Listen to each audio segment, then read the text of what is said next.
Okay, you know that article here last year was came out about the black mummies and stuff, and how they weren't going to open up certain ones of them and everything, and it got a lot of play for some reason. Anyhow, what they're showing here with it, this is just an opening picture, is these mummies that are covered with this bitumen tar type situation. You can see it's a total covering, but let me get my pointer here.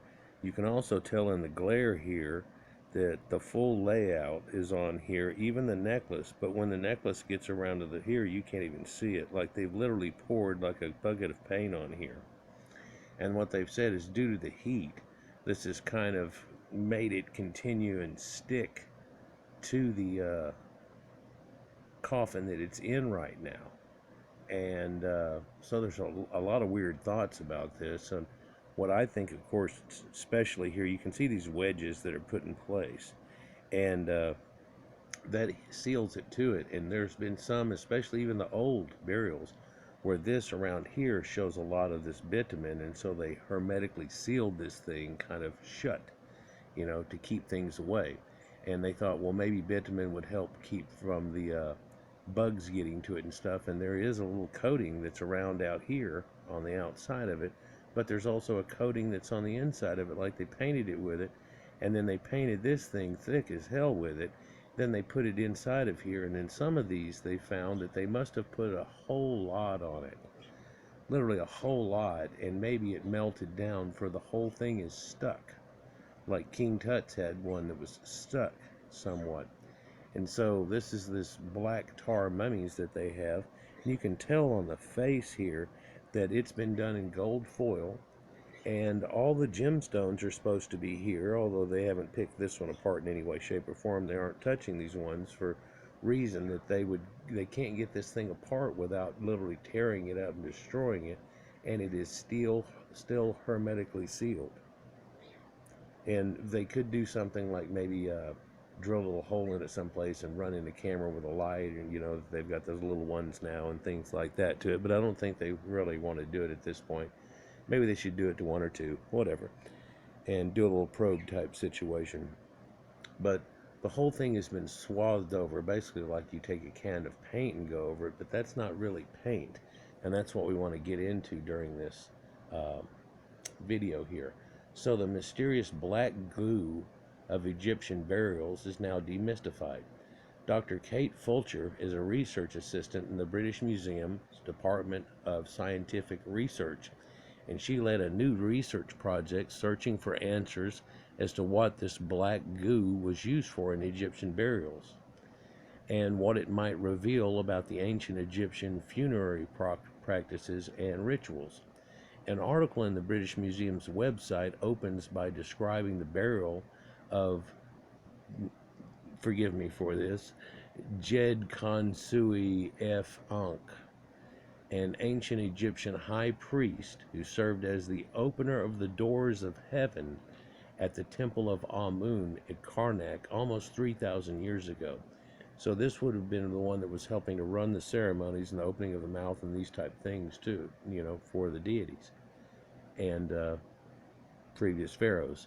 This title means he was the gatekeeper of the temple sanctuary shrine in which the cult image of the god resided, and according to Dodson and Hilton's 2004 book, The Complete Royal Families of Ancient Egypt, Jedja Khonsu Ankh was wrapped in linen cloths, mummified, and buried in Deir el-Bahari, a complex of mortuary temples and tombs located on the west bank of the Egyptian Nile, opposite of the city of Luxor. Now, I'm going to talk about Technicolor black. Oh, that's just some metal beams. The high priest's face was covered in gold leaf, and his mummy case was painted in bright colors before it was placed into its coffin and then carried to the tomb.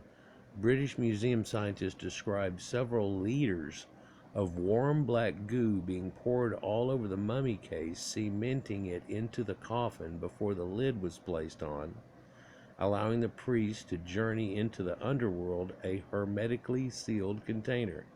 See what I did there? And I don't know if y'all are familiar with hermetically sealing, but where I first heard the phrase from, and my mom didn't know where it come from, was that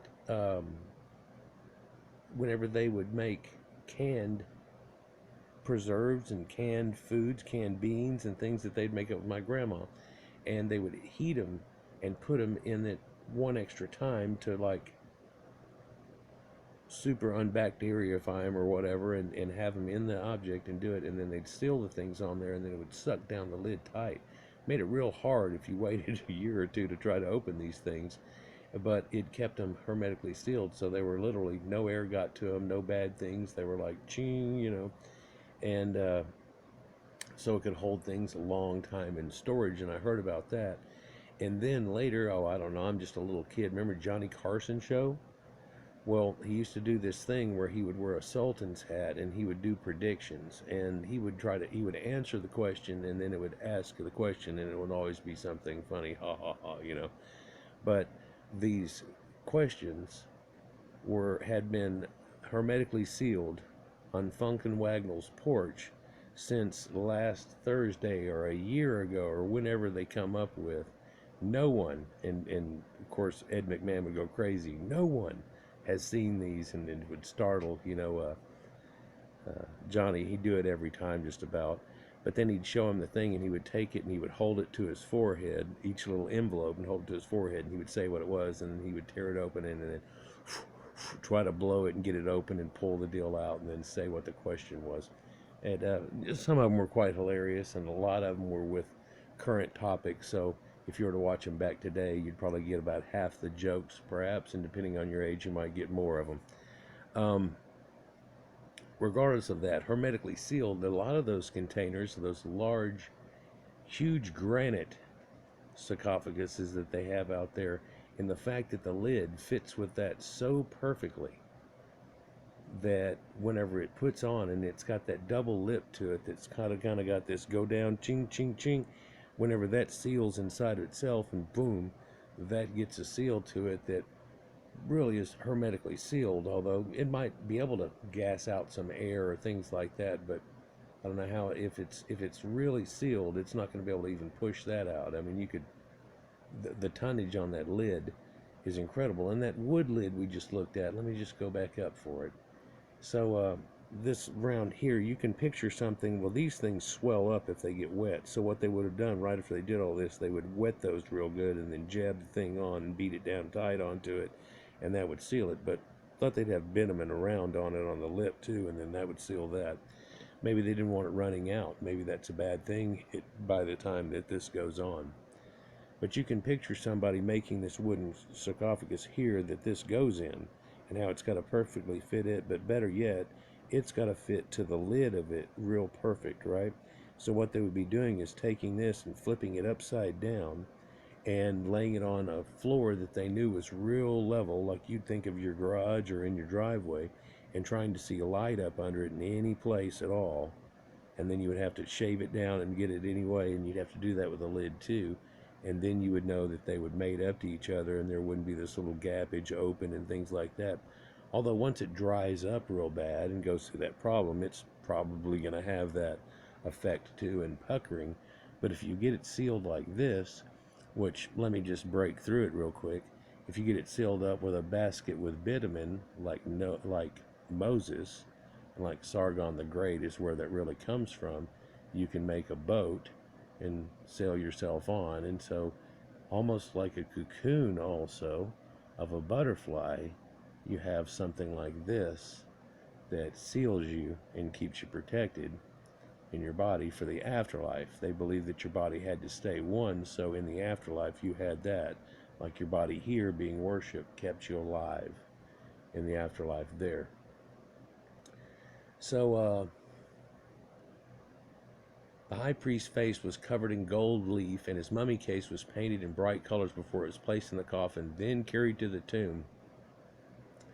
They described several liters of this warm black goo. Now, why is it warm? Well, we'll get to that. Being poured all over the mummy case and into the coffin before the lid was placed, allowing the priest's journey into the underworld to be hermetically sealed. And here's another view of another one. For the other one we just saw, just barely you could see the gold leaf, and this one you can. But you can also see through it and tell that it's got the whole necklace and that they painted this whole thing over. Well, this is what they use on the mummies too. So not only do they dry these people up and they turn into a real dark beef jerky looking, they turn around and they paint them and shellac them with this thing and make a chrysalis like around a butterfly on them, and then put them in a box inside a box inside a box like a Russian doll type of thing. And you can see it's just totally covered with it. And that's the one they're talking about, is the Jed Khonsu Ankh. The mummy, when acquired, was in a gilded cartonnage mummy case and wooden coffin with a gilded face and inlaid glass. So it had inlaid glass all into it and everything. And so this is the one they were talking about, even though that other one showed another picture. So it's got inlaid glass and all kinds of stuff. And you can tell where they probably pried it and tried to get it open here. But that's two independent pieces too that had to be mended together. And there are writings, there's a little cartouche type thing here and stuff, so there's writing all over that. But it's kind of hard to see now that it's been painted all over, and it kind of smushed it all in. So let's get into this real quick. Nah, it's not real quick with me, is it? Black goo depended on imported plant materials. We're going to get into what they say and what they infer and what they don't say here. The mysterious black goo has been found in a number of ancient Egyptian burials, but now over 100 samples from 12 coffins and mummy cases dating to the 22nd dynasty, around 900 to 750 BC, have been chemically analyzed in the British Museum science labs located beneath the museum in London. The method of analysis in this instance was gas chromatography, mass spectrometry, in which vaporized goo samples were forced into a mass spectrometer which separates them according to their mass to charge ratio, revealing the types and amount of molecules present in the samples. Basically what they're saying there is it vaporizes it and it can tell you what that was all made out of. And by looking at those signatures they can see stuff, and it'll even show minor traces of certain things in it too. Testing determined that the goo was a composition of plant oils. Wonder what kind. We'll get into what some people have said already about this. Animal fats, tree resins, which becomes important, beeswax, and bitumen. Now, bitumen is like crude oil, basically, but it's not even crude oil. It's, you know, the tar that you use on your house, or you see people using on the roofs of buildings and things like that, and you can smell it, right? And it kind of has that weird kerosene tar smell, and a lot of people have been witness to it. They've even tarred the streets with stuff like this. So it's not necessarily really crude oil like a oil top road used to be, but it's basically been processed to another degree. And so it's made of these things, and the museum scientists think that other materials may have been present in the goo, that they have vanished over the last 3,000 years. Well, one thing that this stuff does and what it uses, it self-percolates, and then it creates out of itself, it percolating up, if you will, basically kerosene, like jet fuel pretty much. And so that's kind of an idea of where we get gasoline from, and this is already done by, you don't have to take crude oil and refine it and cook it all up and make that. You do that. Well, what they do with this crude oil is they heat it up, and you have to be careful about this, but apparently they add some of that kerosene into it and make it to where it thins it down a little bit, and then what they've added into it is these plant oils, certain fragrances and stuff, animal fats, tree resins, beeswax. And so they go through all this trouble, and bitumen and crude oil, right? But some things may have vanished over 3,000 years ago. Give me a second and I'll go into it deeper as they go through it deeper into the black goo. The researchers said that some of these ingredients only naturally occur outside of Egypt, indicating that they had been imported, and they said that the two tree resins were from conifer trees, which is like pine trees, and pistachia, which is like a pistachio tree, I'm guessing, the later of which grows around the Mediterranean from Greece to Western Asia. But the former are conifer trees that they're talking about, which one guy was talking about. They've got to do these other tests, but it's one of either two kinds of pine type of tree. And if you've ever dealt with pine sap, you know, it's basically what makes amber. And so now we can see these people are swathed with like some heated up amber, making this chrysalis around them effectively. The idea of butterflies again comes to mind inside of their little wrapped up cocoon that's in a box, in a box, in a box. So even these boxes are sealed though. They got more and more protective as it went on, right? But then these plant oils too is supposed to contain certain things in it also, and certain oils from certain plants would give aromas and stuff like that. In fact, when they open or mess with these at all, they say that you can smell it. It's got a perfumey thing, and a lot of people have said this contains opium and our cannabis oils in it too, along with other aromatics in it. So apparently this dude is swathed, if you will, with it. But worse than that, the mummies themselves are painted with this before they get put in there. And so you can see the wooden coffin here on the outside, and it's also covered in black goo, and you can actually see where they had to crack it loose. You can see where their tools went around in places here, cracking it all loose. But then him inside was just sealed in tar. And there's some streaks on his face. This is the same one we looked at first. But if you look at the rest of it, it's just all over in tar. Well, they can tell that it was painted in gold leaf and everything. Why would they tar the whole thing like this? Well, perhaps to protect it from termites, but then you think, well, why would they go through all the trouble and then do this and everything else? Well, look at to the nth degree what they're doing to make this resurrection machine work for these ancient Caucasian Egyptians here. So, examining the bitumen biomarkers in the goo samples revealed that it had been imported from the Dead Sea area, which the researchers say makes sense because the ancient Greek texts refer to solid blocks of bitumen floating to the surface of the Dead Sea, and they record sailors rowing out to collect it for selling in Egypt. Of course, there's some weird tales and all that crap too and stuff, and there is a place not too far over right in the edge of the mountains there, the Gehenna and tar pits that are there that are able to put out this type of thing too. But the best bitumen in the area is actually in Iran, where the Ark of the Bible and the Noah's story comes from. And it was really, I've got a couple of videos on it, but it was actually a basket made of rope that, I mean, it's giant. It's as big as your house. But it had that all in it and everything, and it's only supposed to have been the local animals and so on. That's what the original story came from. But too bad we can't watch this, but they're just going to show ancient monuments, and that's what we're talking about. So this spiritual goo for the elites that could afford it is what it seemed to be. That when this mysterious black goo's practical purpose or spiritual meaning, what was it? The museum scientists are currently unclear about this, but they say previous analysis of mummification balms show that it was made of the same ingredients as the black goo. So they're using it for whenever they balm the mummies and wrap them up in the ace bandage looking pieces.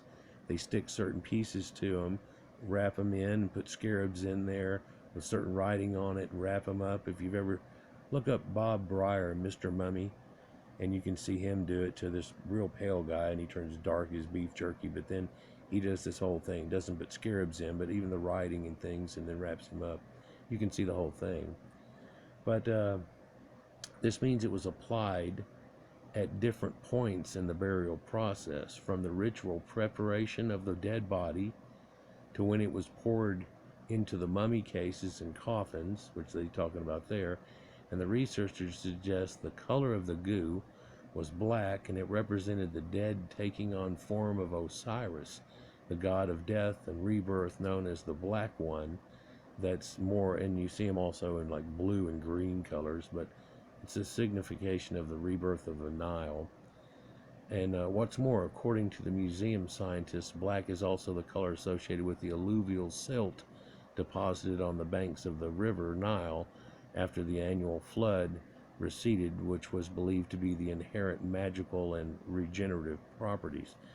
And yeah, its ancient name used to be Kemet, and it was about black soil, and how every year, whenever this thing burped up and the god Happy worked with everybody, worked in concession with each other, it made this rebirth and type of grow. And Osiris was supposed to have been somebody who helped found it way back in the pre-dynastic times, it seems, and a lot of people are trying to give credit for.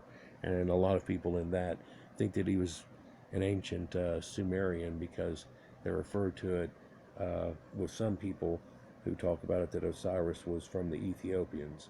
And the Ethiopians, starting with an A, like Aethiopians of the Greeks, they, if you'll look up that in a map, it shows them all over the place. And on their pottery, it shows them as pale and all kinds of things. So it's not the admixed people that are living in the area that we call Ethiopia today. That used to be called Abyssinia up until just recently. So the scientists' study also demonstrated that the black goo was reserved for the burial social elites, which is apparent in that most of the earliest goo samples were found in royal burials. For example, Tutankhamun's innermost gold coffin was cemented into the middle coffin with bucketfuls of black goo, or so it said. Examples of the use of black goo are more common in the third intermediate period, which is 1069 to 664, so after Hyksos and before the Greeks come along a couple hundred years later after this, which the researchers think either relates to changes in funerary practices or perhaps because more recovered coffins from this time are in good states of preservation. And somebody else that commented about this said that it was because there are more coffins found in this, because a lot of the other coffins and different ones were taken long ago, because they didn't even know then who was a pharaoh and who was what and everything else. And if they got a neat coffin, they'd get $30 out of it, go with it, you know. So they weren't really trying to keep Egypt whenever all of this Egypt mania took off and started the museums. You know, muse goes with music and museum. So yeah, so these Caucasian Egyptians, I'll show you some of the earliest stuff that's here, I guess. We'll look at this. This is the face of royal Nofret. She's believed to be the daughter of Khufu himself, and believed to be around the 4th dynasty. It's of the earliest dynasties.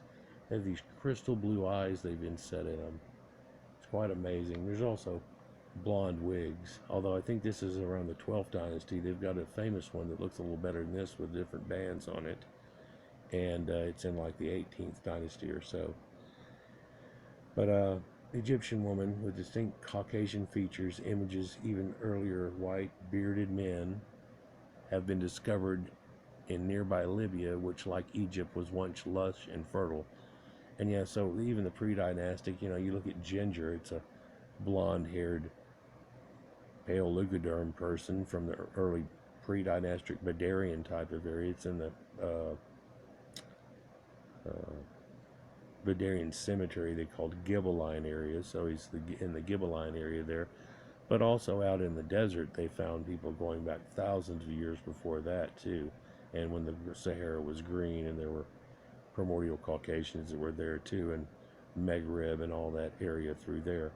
But so let's go back here real quick. So this is, look up, if you just look up blue-eyed Egyptians, which I'll look up here, there's a whole bunch of these statues that have these crystal blue eyes here.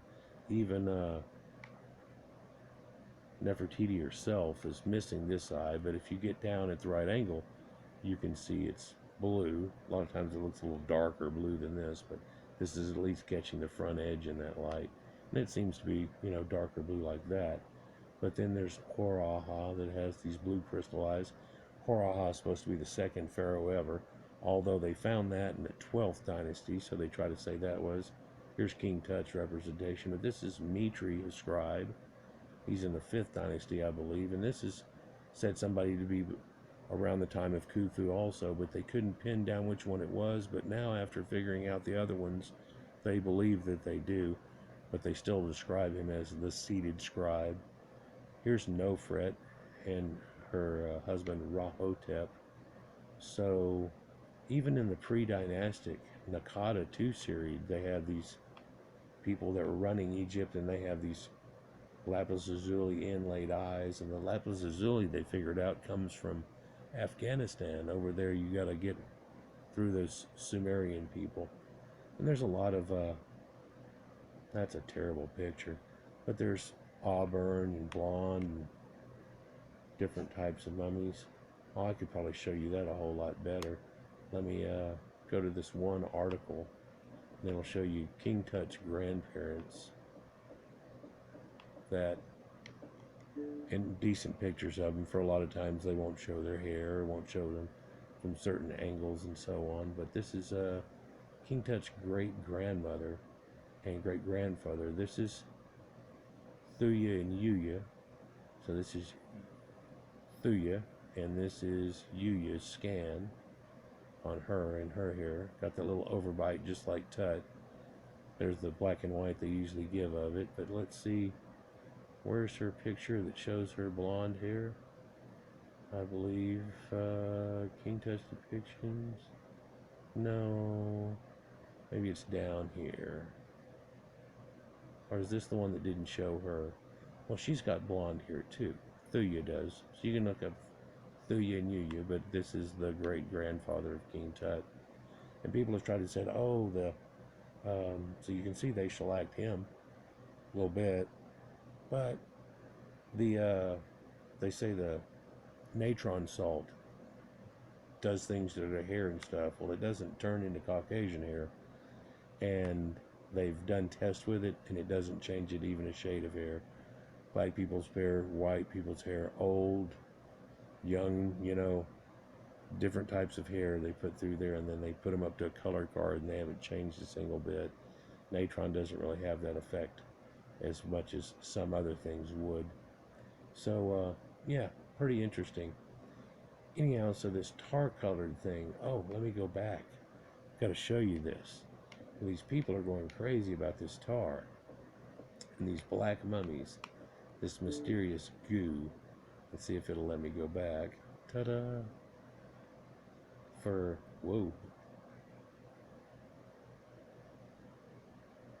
if I look it up, let me see, it's right here on the side.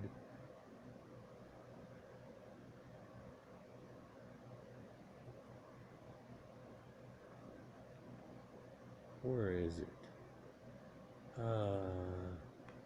Yeah, here it is. Over 20,000 people have petitioned.